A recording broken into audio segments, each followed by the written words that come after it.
In a quiet seaside town where the breeze carried the scent of salt and forgotten stories, lived a gentle old man named James. James was known by few, noticed by fewer. But every morning, he walked along the shoreline with a scruffy brown dog named Tala. Tala wasn't beautiful by most standards.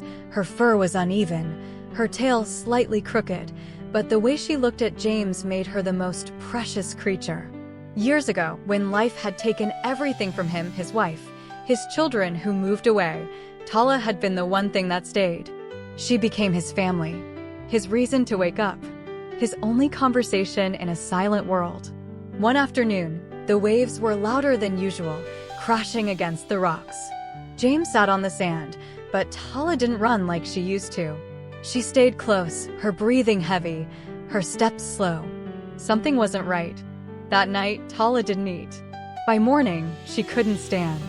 Panic crept into James's chest. With trembling hands, he wrapped Tala in his old jacket and carried her through narrow streets to the veterinary clinic. Inside the clinic, everything felt too bright. Behind the desk stood Dr. Cruz. He had kind eyes, but tired ones. Dr. Cruz examined Tala carefully. The room fell silent except for the ticking clock on the wall. Then came the words James feared. "She has a severe infection," Dr. Cruz said gently. "She needs immediate treatment." James nodded, gripping his hat. "How much?" he asked. Dr. Cruz hesitated. The number felt heavier than the ocean. James slowly reached into his pocket and placed everything he had onto the table. A lifetime of small savings that never became enough. Dr. Cruz looked at the money, then at the dog, whose tail gave a faint wag. I can't afford that," James whispered. The words sounded like something breaking. James's hand found Tala's head, gently stroking her ears. James sat beside Tala, his forehead resting against hers. He didn't cry loudly, just quiet tears, the kind that fall when there are no words left. Dr. Cruz stepped out. People came in with love and left with loss. But something about James and Tala stayed with him. Outside, life continued. Cars passed. People laughed. A life was about to end, not because it couldn't be saved, but because it couldn't be afforded. Dr. Cruz closed his eyes. He remembered why he became a veterinarian, not just to treat animals, but to protect the bond that made them family. He walked back into the room.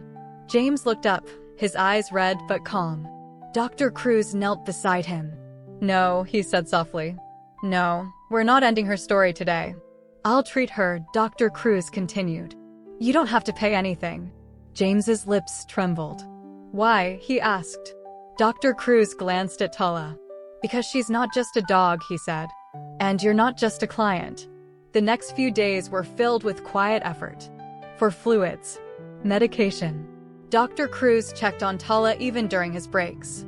On the 7th day, James stepped inside the clinic, his hands shaking with anticipation. Dr. Cruz walked out with a small smile. Behind him, Tala trotted forward. A little slower than before, but alive. Her tail wagged, crooked and perfect. James dropped to his knees. From that day on, James still walked along the shoreline every morning. But now Tala ran ahead again, chasing waves, alive in ways like a miracle. People in town began to notice them. Because joy, when it's real, has a way of being seen. As for Dr. Cruz, he returned to his routine. He realized that the most important decisions aren't written in rules. They're written in moments where kindness becomes courage. Sometimes, life isn't about what we can afford, but about what we choose to give anyway. Compassion is what gives life its true value.